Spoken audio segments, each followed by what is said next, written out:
August 2000. Sir, I rise to speak a few words on the general discussion on the budget.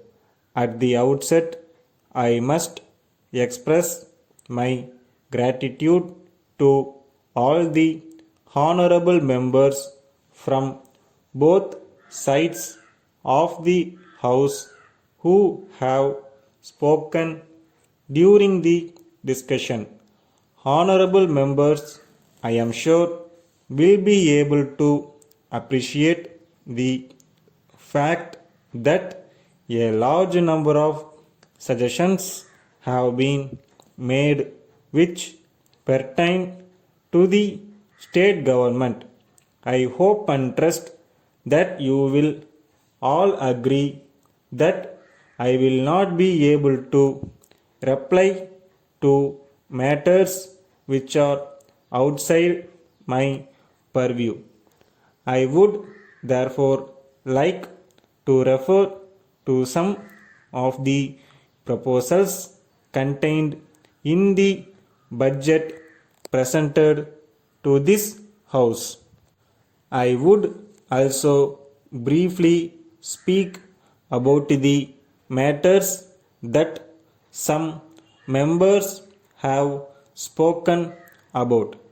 Even while beginning my speech, I want to make it clear that I do not want to give any assurance which I cannot implement in the coming year.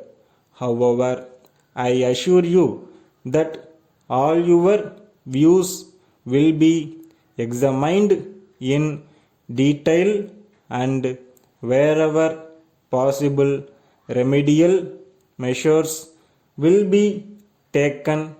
Many members expressed their views on the disparities in development of villages throughout the country.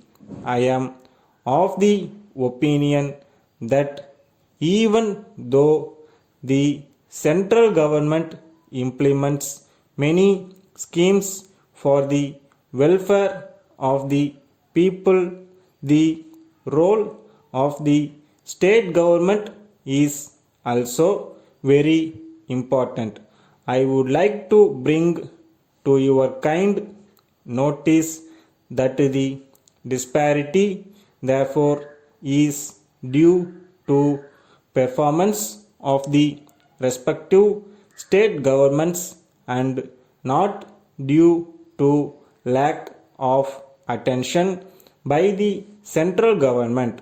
Coming to the budget, I would like to say that we are in difficult times as a member of the World Trade Organization.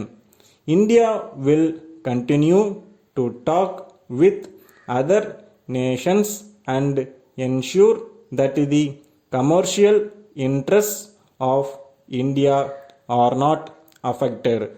These changes which are to be made in the economic field in the years to come will definitely have some effect on our people, but at the same time there will also be higher growth, especially in the trade and commerce sector.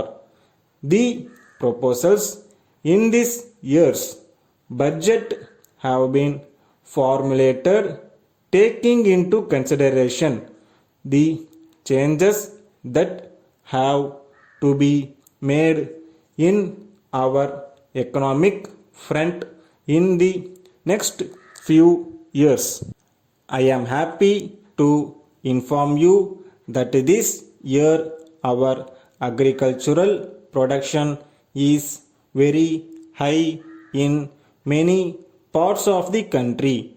I hope to present a budget with no new taxes in the next year. Thank you. Letter from Rama Enterprises Limited, Chennai to Messrs. Balan and Company, Bangalore. Dear sirs, we thank you very much for your letter dated 6th instant.